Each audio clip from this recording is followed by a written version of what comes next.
მოგესალმებით ყველას, მოდით მოვამზადოთ უგემრელესის სამარხოს სოკოს ღვიძლების შეუდგეთ საქმეს ძალიან მარტივი რეცეპტი გელოდებათ წინ. თაში მოვათოსოთ გაცრილი ფქვილი, დავუმატოთ შაქარი, მარილი და ასევე მშრალი საფუარი. ყველაფერი კარგად გადაურიოთ. ეხლა კიდე გვჭირდება ჰაის სოიოს რძე. ჰაის რძე დამზადებულია მცენარეულ საფუძვლზე, რომლის შესაფერისი არა მხოლოდ ვეგანების და ვეგეტარიანელებისთვის არის, არამედ ლაქტოზის ავტონომიის მქონე ადამიანებისთვისაც და უბრალოდ მათთვის, ვისაც სურს შეიტანოს მცენარეული პროდუქტი თავისუფლებით რაციონში. რაც მთავარია, ჰაის რძე ჰორმონების, ანტიბიოტიკების, საღებავების და კონსერვატების გარეშეა დამზადებული. ჰაის რძის შეძენა შეძლებს სუპერმარკეტ გუდულში და ფრესკოში. ცომი უნდა მოვზილოთ 5 წუთის განმავლობაში, შენგუმში კი დავამატოთ ზეთი.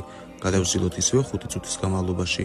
უნდა მივიღოთ ასეთი არაჩვეულებრივი სტრუქტურის ცომი. მიღებული ცომი დავაბრუნოთ ისევე თაში, გადავაგრათ გადასაკრავი პარკი და ავაფუოთ 1 საათის განმავლობაში. ამასობაში კი მოვამზადოთ სოკოს გულსართი, გავაცხელოთ ტაფა კარგად და მოვათავსოთ ზეთი. მოვათავსოთ წვრილად დაჭრილი ხის სოკო, თუმცა შეგიძლიათ გამოიყენოთ ნებისმიერი სახეობის სოკო. დავდგათ დაბალ ცეცხლზე, დავაფაროთ თავსახური და მოვთოშოთ 5 წუთის განმავლობაში. მოთოშული სოკო კარგად გადავურიოთ და დავამატოთ წვრილად დაჭრილი ხახვი. გადავურიოთ ისევე ყველაფერი კარგად და მოვშოშოთ 5 წუთის განმავლობაში დაბალ ცეცხლზე. საბოლოოდ გემოვნებით დავუმატოთ ნიორი, ასევე მარილი და შავი პილპილი. ყველაფერი კარგად გადაურიოთ და გადმოვიტანოთ ცალკე თაში. დავუმატოთ მოხარშული ბრინჯი, ბასმათი, ყველაფერი კარგად გადაურიოთ. გულსართი რო უფრო გემრიელი იყოს და გაზაფხულის გემო გქონდეს, დავუმატოთ წვრილად დაჭრილი ტარხუნა, ასევე ცერეცო და მწვანე ხახვი.